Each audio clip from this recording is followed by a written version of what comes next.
So I love Bitcoin. I almost bought it, I think it was 2017 when I was at 20,000, but I didn't. And I'm going to say this much here, okay? This is real financial education, what they don't teach you at school. So there's three kinds of people in the world when it comes to money. There's an investor, a trader, and a speculator. I am an investor.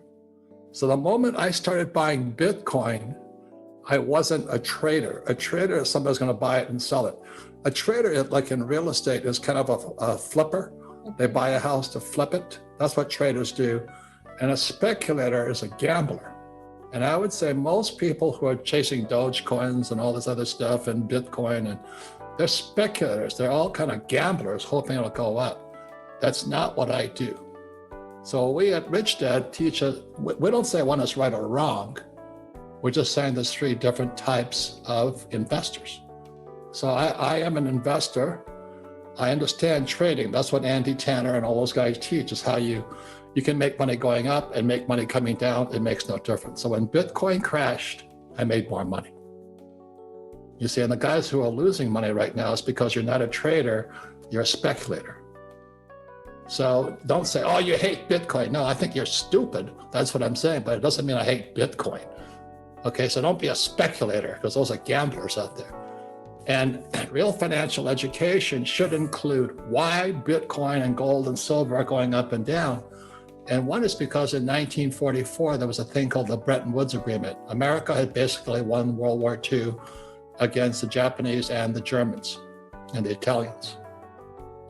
So in 1944 at Bretton Woods, New Hampshire, the US government promised we will back the US dollar with gold. But as you know, the US lies a lot. So everybody in the world says, okay, we'll accept the dollar because it's as good as gold. So I wasn't born yet. And 1971 is when a man named President Nixon broke the promise. And the dollar came off the gold standard and it became debt. So the reason we have all this volatility with the Fed and the Treasury and Bitcoin and Dogecoin and all that is because of what happened here. So in 1971, the reason your father and I traveled the world teaching financial education is because this changed all the rules here. Okay. So what happened in 1964, I started buying silver. I was 16 or 17 years old. And in 1972, I started buying gold at $35 an ounce. But in 1971, it was illegal for Americans to own gold. And I was a pilot in Vietnam flying for the US Marine Corps. And I thought it was really strange that it was illegal for an American to own gold. So I became suspicious of the Federal Reserve Bank and the Treasury. So when I meet most Bitcoin investors, they don't trust the Fed and the Treasury either. They don't trust Biden. They don't especially like Kamala, and they don't trust Nancy. Bitcoin guys and women are rebels. Mm-hmm. And Rich Dad is a rebel brand. That's why I don't say go to school, get a job, work hard, save money, get out of debt, and invest for the long term in the stock market. I don't do any of that because I don't have to. I have taken 3 companies public. I started the business, took it public and all that. Once I understood how the stock market works, I wanted nothing to do with it. So as you know, Alexandra, in our company, we don't have a 401k. And we don't tell you what to do after that, but we don't recommend you save money either. Because why would you save money? Because after 1971, the Federal Reserve Bank, which is not a bank, it's not federal, it's not really, there's no money in it, and the US Treasury can print money. Those savers are losers. And the school teachers are still telling people to save money. So all you Bitcoin people out there, this is what I do. I save gold, I save silver, I save Bitcoin, Ethereum, and bullets. What I find extremely interesting while you're talking right now is because you get excited when things like this happen. And while other people are panicking over this Bitcoin crash, you're like, hey, it's on sale. This is an opportunity. And I think That's the key. It's the lack of financial education that we're seeing during a time like this, where it can really, I mean, take a downturn in someone's financial status if they weren't prepared for something like this. And so I think the beauty of what you were saying, this is something long-term. It's not just to trade and speculate. That's the key right now. And so many people are missing out on this. But something I'm also realizing while you talk is, okay, so their attempt to gain power and regulate this and the economy really just adds value to the Bitcoin, just like it did for gold and silver, right? Yeah, let me finish this because I'm going to go macro. Yeah. As I said, Bitcoin guys, they're, what's this big? Their minds are that small. I was just in Cancun, Mexico, and there was several Bitcoin millionaires in there. And they're all trying to get me to buy more Bitcoin. I said, why? It's high. That's like me buying Apple stock. It's too high. Mm-hmm. I want to wait till it crashes. So anyway, the reason I want to do this is because so many of those young guys out there about your age, they're Bitcoin millionaires. But as the market started to crash, they became afraid. And the reason for that is because they got rich being speculators. They got lucky. They just happened to buy 10,000 Bitcoin at $1 each, and now they're multimillionaires.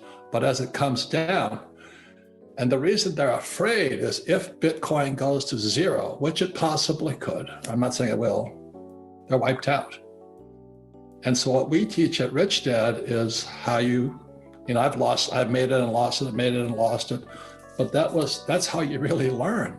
And the reason school teachers are poor is because they tell you not to make mistakes. I've made so many stupid mistakes. I mean, your father and I have, if you look up stupid people, we're probably at the top of the list. But we keep bouncing back. And that's really what entrepreneurship is. But our school system teaches you to be employees. So anyway, let me go on the big picture again. So this was Rich Dad, Poor Dad. This is financial education, how to be a capitalist. You have to have income. So income statement and income statement. This is a balance sheet. There's another thing called a statement of cash flow. And that's why in I forget when it was now, we created the cash flow board game. This is a capitalist tool to teach you how to think like a capitalist. And if you read Rich Dad, Poor Dad, that's all this book was. Rich Dad, Poor Dad is a book on the most boring subject on planet Earth, accounting. So when I was 9 years old, my rich dad started teaching me this playing Monopoly. So Kim and I created this board game here because Monopoly doesn't have a financial statement in it. And so that's what makes this game so powerful. It's a capitalist tool. And that's why school teachers hate it, because they want you to be employees like them. Go to school, get a job, save money, pay your taxes, and get out of debt, and invest in a retirement plan. I don't do any of that. I refuse to. And most Bitcoin guys have the same bad attitude I have. But the problem is they're afraid of losing now because they don't know how to make it back. And that's why I said it up here, that they think too small. So when you look at this is how big it is. It's infinite, okay? So you go here. Okay, let me show you this, what happened. So in 1971, I was on my way to Vietnam here. And gold at the time was $35 an ounce. It was illegal for Americans to own gold in 1971. See, Bitcoin and gold are in the same family. The reason I buy Bitcoin is the same reason I buy gold and silver. I don't save dollars. Why would I save something they can print? It doesn't make sense to me. Okay? So 1971, gold was $35. Silver was about $1.90 or $2. And then what happened is by 1974, President Gerald Ford made it legal for Americans to own gold. Up until that time, I was smuggling it in. I was a criminal bringing gold into the country. I was buying it in Hong Kong and sneaking it into the States. So I was a smuggler. But Gerald Ford changed that and it jumped to $100. So my $35 went up 3 times, let's say. And then by 1978, it was now 300. So the same thing so when I saw Bitcoin rising, I saw the same thing going on, except not as volatile. I mean, Bitcoin is much more volatile than gold, but this was the high point here. Is around 1980, gold hit 650 an ounce, but there was a 2-day spike when it went to 850. And all the idiots jumped in. Gold's going up, gold's going up. And I watched all these guys who thought I was an idiot back here for buying it at 35. They jump in here, and the same thing just happened. It drops in 2000. This is 1980 when Reagan was in office. So it drops in 2000 to $312 an ounce. I don't know what silver was doing. I was still buying silver. I wasn't paying much. It was about $3 or so, $10. I don't remember. But I backed up the truck here. I was buying gold at about $350 a coin. I thought I died and went to heaven.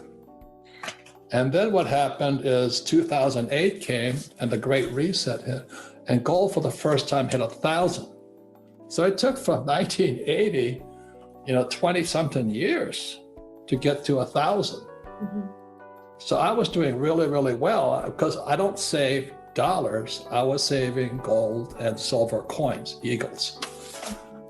And then what happened in 2011, it hit $18.95 an ounce. And then it dropped to, today it's around $18.73. So that's real markets. So Bitcoin goes up, Bitcoin goes down, and all that stuff. It's not any different than gold.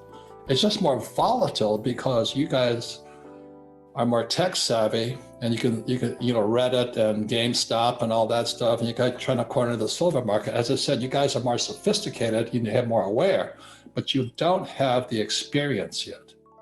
So keep going, but you'll get that experience.